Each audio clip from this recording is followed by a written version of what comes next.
Good morning student. आज हम trial balance का पार्ट 2 देखेंगे। कल प्रीवियस लेक्चर में हमने देखा था क्वेश्चन नंबर 6। आज देखेंगे क्वेश्चन नंबर 7। क्वेश्चन नंबर 7 आप बुक में देखना। From the following balances prepare trial balance as on 31 December 2016 in the book of Shri Arya. Cost of goods sold 1,50,000, debtor 60,000, fixed assets 50,000, expenses 20,000, sales 2 lakh, capital 91,000, drawing 1,000, opening stock 60,000, closing stock 40,000, creditors 30,000। जिस question में purchase नहीं दिया है, cost of goods sold, opening stock, closing stock दिया है, तो सबसे पहले हमें वो निकालना पड़ेगा। पहले तो प्रोफार्मा बनाना है, name of account, amount debit और अमाउंट क्रेडिट, ये दो कॉलम बनाना है आपको। इसके बाद आपको परचेस निकालना है। तो परचेस का फॉर्मूला क्या है मैं यहाँ पे बता दे रहा हूँ। Purchase equal to cost of goods sold plus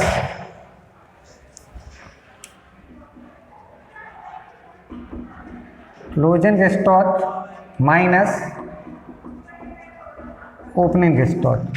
cost of goods sold question में दी है आपको 150 प्लस क्लोजिंग स्टॉक कितना दिया है 40,000 माइनस ओपनिंग स्टॉक 60,000, तो आपका टोटल आता है 130। ये 130 क्या कहलाएगा आपका परचेस। तो क्वेश्चन में सबसे पहले आपको परचेस लिखना है। यहाँ पे लिखना है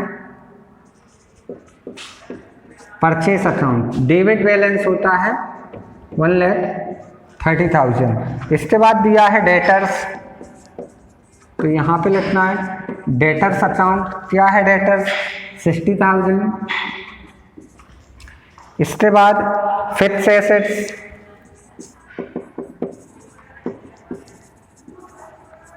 फिक्स्ड एसेट्स अकाउंट 50,000, यहाँ पे आपको 50,000 लिखना है। इसके बाद एक्सपेंस अकाउंट भी आपका डेबिट बैलेंस ही होता है, ये 20,000 यहाँ पे आएगा। इसके बाद सेल्स अकाउंट लिखा है, तो सेल्स अकाउंट आपका क्रेडिट बैलेंस होता है कितना 2 लाख रुपीज। कैपिटल भी क्रेडिट बैलेंस होता है, कैपिटल अकाउंट 91,000 है। कैपिटल अकाउंट के बाद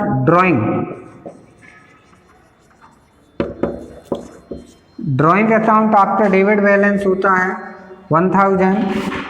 उसके बाद दिया है ओपनिंग स्टॉक और क्लोजिंग स्टॉक। यहाँ पे ध्यान रखना है, आपने परचेस अकाउंट जब निकाला है तो आपने क्लोजिंग स्टॉक ऐड किया है और ओपनिंग स्टॉक माइनस किया है।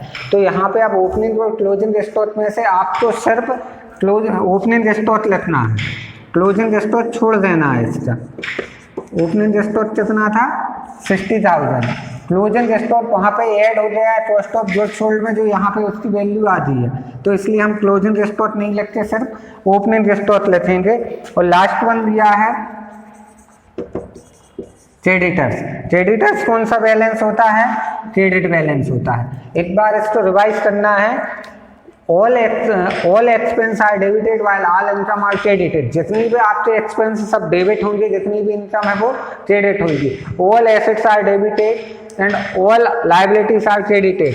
तो आपकी जितनी भी एसेट्स है, ये फिक्स एसेट्स है, ये मैंने डेबिट किया है, और लायबिलिटी जो भी रहेगी क्रेडिटर्स लायबिलिटी है अपन क्रेडिट में लिखेंगे।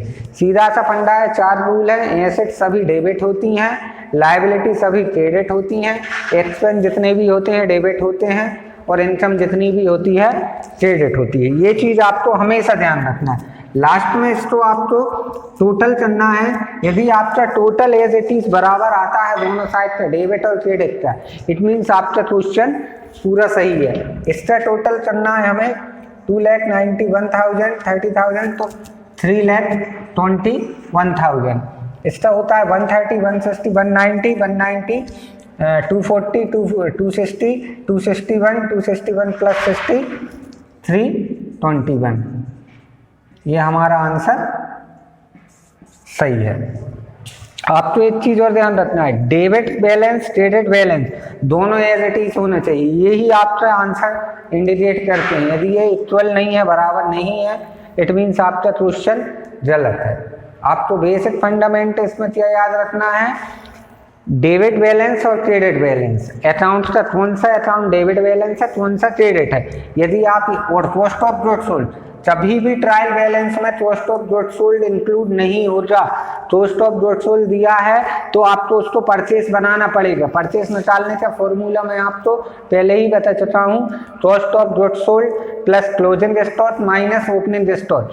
क्लोजिंग स्टॉक आपका परचेस में ऐड हो जाता है, इसलिए हम बाद में सिर्फ ओपनिंग स्टॉक लिखेंगे। क्लोजिंग स्टॉक कहीं पे भी नहीं लिखाएगा। किस कंडीशन में, जहां पे क्वेश्चन में कॉस्ट ऑफ गुड्स सोल्ड दिया है, अदरवाइज क्लोजिंग स्टॉक भी यहाँ पे इंक्लूड करना पड़ता हमें। पर ओपनिंग स्टॉक इस कंडीशन में डेबिट में है, यदि क्लोजिंग स्टॉक लिखता तो मुझे क्रेडिट साइड लिखना पड़ता, क्योंकि वो लास्ट बैलेंस होता है। भला ही वो एक प्रकार से एसेट्स है, पर लिखाएगी किस साइड, क्रेडिट साइड। ये ध्यान रखना है। चार चीज हैं, आपने यदि चार चीज अच्छे से समझ ली तो ट्रायल बैलेंस बन जाएगा। पहली कंडीशन है assets, all assets are debited. जितनी भी एसेट्स रहेंगी सबका बैलेंस हमेशा डेबिट में होगा।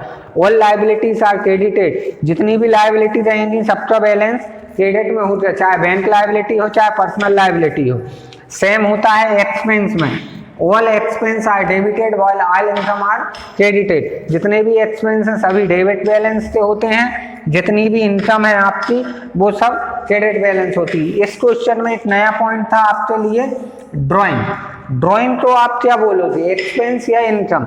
तो ड्राइंग याद रखना, ड्राइंग हमेशा एक एक्सपेंस होता है। क्यों, क्योंकि ड्राइंग का मतलब होता है आहरण करना। व्यक्ति अपने खर्चे, निजी खर्चे के लिए व्यवसाय से पैसे निकालता है तो उसे हम ड्राइंग बोलते हैं। तो बिजनेस के लिए तो वो एक्सपेंस होता है, तो इसलिए हम इसको डेबिट साइड में लिखते हैं। बाकी मैं इसके अगले पोर्शन और अगले वीडियो में बताऊंगा आपको ट्रायल बैलेंस का। आप आगे के क्वेश्चन करके देखना इसके बाद। Thank you very much.